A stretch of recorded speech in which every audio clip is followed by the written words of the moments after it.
আসসালামু আলাইকুম রহমতুল্লাহি ওয়া বারাকাতু। আজকে আসছি এই মাইলেলের এই স্কুলটার ব্যাপারে একটা ভিডিও করার জন্য। অনেকদিন যাবত লেখালেখি করতেছি ঢাকা নবাবগঞ্জের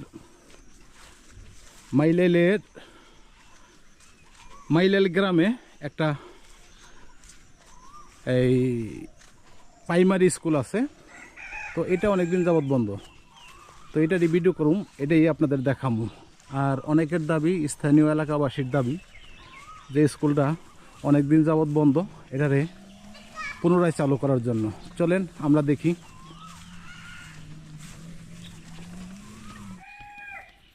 আমরা ঘুরতে ঘুরতে এক ভাইয়ের সাথে দেখা। আসসালামু আলাইকুম ভাই। ওয়ালাইকুম আসসালাম। কেমন আছেন ভাই? আছি আলহামদুলিল্লাহ ভালো।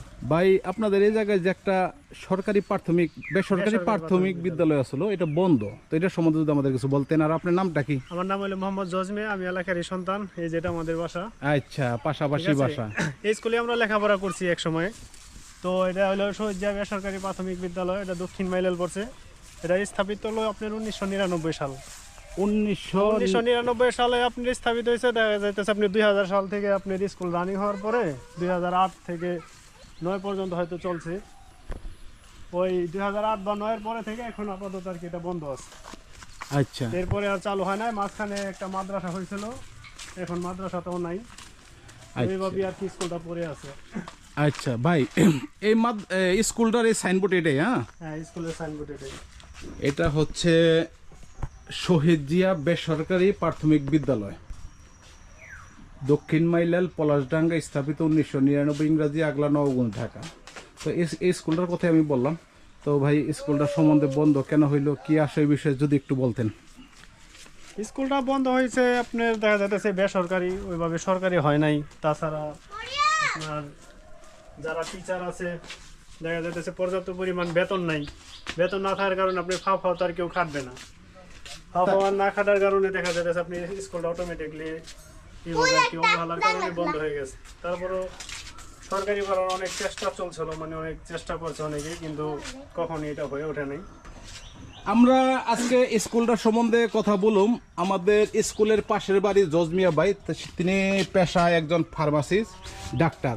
তিনি মাইলেলের এই যে বাজার, এই বাজারের ভিতরে তার দীর্ঘদিন যাবৎ ফার্মেসি। ভাই একজন সচেতন মানুষ। ভাই অনেক এই স্কুলের ব্যাপারে অনেক কথাবার্তা বলছে স্কুলটা চালু হওয়ার জন্য। ভাই, এখন আপনি এলাকাবাসী হিসাবে তো এই স্কুলটা সম্বন্ধে আপনি কি চান, যে এটা চালু হইক, বা কিভাবে করলে ভালো হয়, বা কি করা উচিত? এলাকা হিসাবে তো অবশ্যই চাই আপনার দেখা যাইতেছে এখানে যে স্কুল পড়ে আছে এটা যদি এখন মেরামত করা হয় বা পূর্বের মতো যদি আবার চালু করা হয়, তাহলে আপনার এলাকার যে দূর দূরান্তে স্কুল এই আগলা যেতে হয় হাইটে, এখানে ঠিক মতো গাড়ি ঘোড়া পাওয়া যায় না, রাস্তার সংকট, রাস্তা ঠিক মতো নাই, যার কারণে আপনার স্কুলের এই যে পোলাপান লেখাপড়া ঠিক মতো করতে পারতেছে না। তো অনেক ভোগান্তিতে আছে আপনার এলাকা, অনেক ভোগান্তিতে আছে, যেটা বলা বাহুল্য, বলার ভাষা নেই। অবশ্যই স্কুল যদি রানিং হয় বা সরকারি হয় তাহলে আমাদের জন্য আর কি অনেক উপকার হইতো।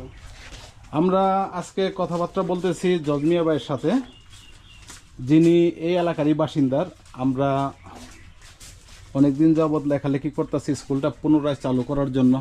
এটা হচ্ছে আপনাদের এই জায়গাটা হচ্ছে ঢাকার নবাবগঞ্জ আগলা মাইলেল। তো এই মাইলেলের পলাশডাঙ্গা এলাকায় এই স্কুলটা। তো এই স্কুলটা এদের মুখ থেকে যা শুনতেছি এবং যা আমরা বুঝতেছি, এই স্কুলটা কিছুটা আর্থিক সংকট আছে, কিছুটা রাজনৈতিক কারণে হয়তো বা বন্ধ হয়ে যাইতে পারে। তো আমরা পাইছি এই জায়গার স্থানীয় এক ভাইয়ে তিনি মোটামুটি আমাদের স্কুলটা সম্বন্ধে অনেক কিছুই জানাইলো। আর ভাইয়ে এটা হচ্ছে ভাইয়ের বাড়ির পাশেই এই স্কুলটা, তো এই কারণে বাইরে একটু আগ্রহ বেশি। অনেকের সময় অনেক আগলা স্কুলে যেতে অনেক সমস্যা হয়। তো ভাই, এটা যদি পুনরায় চালু করতে হয় তো এটা কি উদ্যোগ নেওয়া দরকার, মানে এটার উদ্যোগটা কি? এটা পুনরায় চালু করতে হলে আমি কি উদ্যোগ আমাদের এখানে, তো মানে আর্থিক সংকট কোনো আছে? আর্থিক সংকট তো অবশ্যই আছে। আর্থিক সংকটের কারণে এটা মূলত বন্ধ হয়েছে। এখন দেখা যাচ্ছে আপনার যে টিচারগুলো থাকতেছে তাদের তো মাসিক একটা বেতন দিতে হবে, তো তাদের মাসিক বেতন না দিলে তো তারা এখানে থাকবে না। তো ঠিক আছে, তো জজ আপনার ভাই বেসরকারি বিদায় এখানে দেখা যাইতেছে আপনার ওই স্টুডেন্টের কাছে থেকে আপনার দেখা যাচ্ছে বেতন আদায় করার জন্য যে এটা করা হয়, মানে আবদার করা হয়। অনেকে গরিব সন্তান আছে, গরিব থাকার কারণে আপনার অনেকে টাকা দিতে পারে, অনেকে দিতে পারে না, যার কারণে যেটা আপনার স্কুল ওইভাবে এই টিচারের বেতন ঠিক মতো না দেওয়ার কারণে অটোমেটিকলি বন্ধ হয়ে গেছে। তো আপনি স্থানীয় যারা বিত্তশালী আছে, যারা একটু পয়সার দিক দিয়ে একটু আছে, সচ্ছল আছে, তাদের উদ্দেশ্যে কি বলবেন যে স্কুলটা চালু করার জন্য তাদের সহযোগিতা চান কিনা? তাদের সহযোগিতা অবশ্যই চাই, কারণ যারা বিত্তশালী আছে, টাকা পয়সা আছে, তারা যদি স্কুলের পাশে এগিয়ে আসে বা দেখা যাইতেছে আবার ফিরে পুনরায় মেরামত করতে চায়, বা আমাদের মাইলেলের শ্রদ্ধেয় মিল্টন কাকা আছে। আচ্ছা, মিল্টন কাকার কথা বললেন। মিল্টন তিনি তো যতটুকু আমরা জানি মোটামুটি ভালোই দানশীল, সব কাজের ভিতরে ভালো ভালো কাজে তিনি উদ্যোগ নেন। তার অবদান আছে, তো তার এই স্কুলটার পিছনে তার অবদান আছে। অবদান আছে। তো শহীদ জিয়া বেসরকারি প্রাথমিক বিদ্যালয়, একটা জিনিস বলি, বিগত যে সরকার ছিল, বিগত সরকার ছিল আর শহীদ জিয়া এই নামের সাথে কোনো কি একটু সমস্যা হয়েছিল কিনা? নামের সাথে সমস্যা হয়েছিল কিনা সেটা আমি বলতে পারবো না, কারণ রাজনৈতিক ব্যাপার স্যাপার।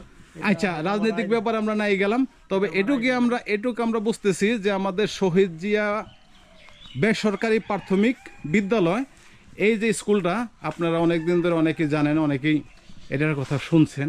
তো এই স্কুলটা আর্থিক সংকটই বন্ধ হয়ে গেছে, কারণ এই জায়গায় এটা কোনো সরকারি অনুদান আসে না। এই কারণে স্কুলের টিচার রাখতে হইলে টাকা পয়সা দরকার, আর কমসে কম 4-5টা টিচার রাখবার গেলেও মোটামুটি বেশ টাকা দরকার। এই স্কুল ঘরটা আপনারা দেখতেছেন, স্কুল ঘরটা তো এটা 4-5 বছর ভালোই চলছে। সামনে যে খেলার মাঠ,